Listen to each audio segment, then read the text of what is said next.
Welcome back to the Treehouse Mates Old Head Gaming here, and of course, you know it's Thursday. That means the March to Evil Dead's launch is continuing on, and today we're going to talk about the DLC characters that we need for Heroes. Two characters, both of them are going to be from Ash vs. the Evil Dead. I had thought about doing something a little bit different, and we're going to push that off until next week when we do our weekly video.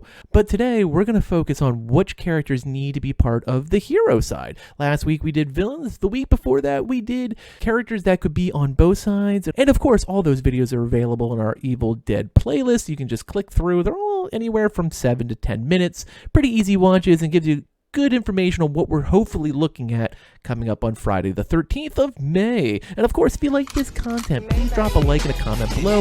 I answer all my comments. And of course, if you have any ideas about future videos, please drop them too. Our third video of April is going to have a requested video from chat. And of course, I want to make some more for whatever you guys want to see. Now, of course, smash that subscribe button.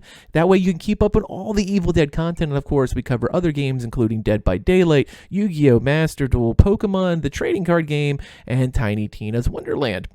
Now, the first character we're going to talk about is a little bit of a surprise, probably. She came in Season 3 of Ash vs. Evil Dead. Let's do this quick video. Who's the kid? Oh, believe it or not, that's my daughter.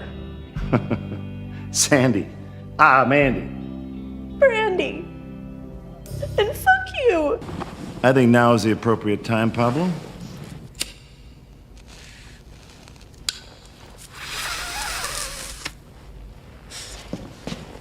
Sandy!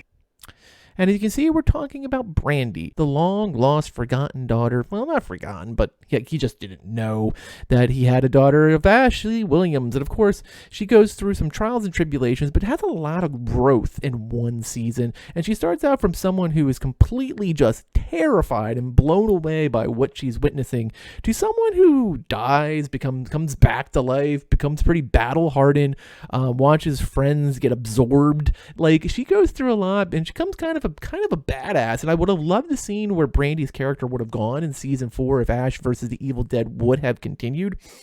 Unfortunately, we did not get that, and I think she would make the perfect first survivor. Now, she is a character that I feel like could really be a character that could have a lot of agility ability, maybe someone very similar to playing like Meg in Dead by Daylight, where she would have a lot of agility perks and ability to move around the Kandarian demons that are being summoned around her and try to get quickly to the access points, and I think she would give you that kind of advantage. Now, the second character I feel like has to be someone that everyone's thinking of. And, you can't think of Ash without thinking of his partner in crime. Pink Fuck is a proprietary mix of liqueurs and spirits garnished with orange rind and nutmeg. Oh, and there's a shit ton of ketamine in it. And there's Chet Kaminsky telling us what the hell's in a pink fuck. And you know what? I think that also could create a very, very interesting perk. Is what if they had a mixology perk where, Chet can, actually created pink fucks and you could use them for boosting your abilities or boosting your perks. Like, that would be the best ability ever. He crafts pink fucks. Now, Ted Raimi plays Chet Kaminsky, and he plays a masterfully. Like, the thing about I've always loved about Ted, I know Ted's always kind of been in his big brother's shadow, grand poobah, the grandfather of the Evil Dead universe, Sam Raimi, but Ted has always had this beautiful subtlety in all the characters he's ever played, and I think that's something that always makes Ted's characters, whether they're very small parts or they're more involved like Joxer was, he just kind of always brings a feeling to it. And even Chet, you can see that Chet is got a lot going on, even though he seems kind of like a half-wit.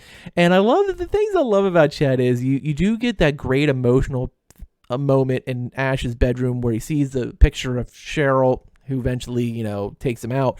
But you could tell that he loves Cheryl, and, he does show up. I also would think it'd be really cool if we got Ghost Chet as a possible skin, too. That would be freaking awesome.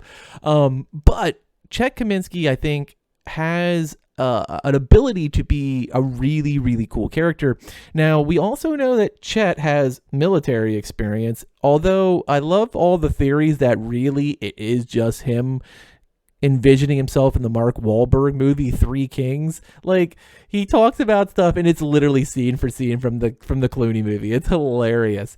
Now, Chet and Brandy, I feel, really could make up a well-rounded grouping for the DLC, and giving us some characters that would be mainly just survivors. Like, they didn't technically become Deadites. Like, Chet and Brandy both died, but they didn't go through a full Deadite phase per se. So I think they would definitely qualify as just strictly heroes.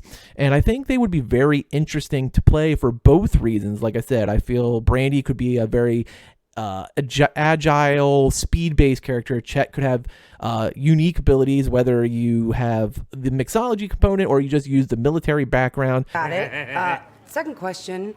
Who the hell is this guy? Well, come on, seriously. You've never heard me talk about Chet? No fret, Chet, my main man, my number one partner in crime. Never formally charged. Back in high school, me and Chet, man, we used to throw the most righteous parties. People would come from far and wide for a taste of sweet pig fuck. Here you go. Try it. You know, he is Ash's partner in crime. Like, what if, like, you get, like, to pass out pink fucks to people? Like, you have X amount of pink fucks per round, and it just juices stats on characters. That would be the most mind-blowing, OP, broken ability ever, and I'm here for it. I'm totally here for it.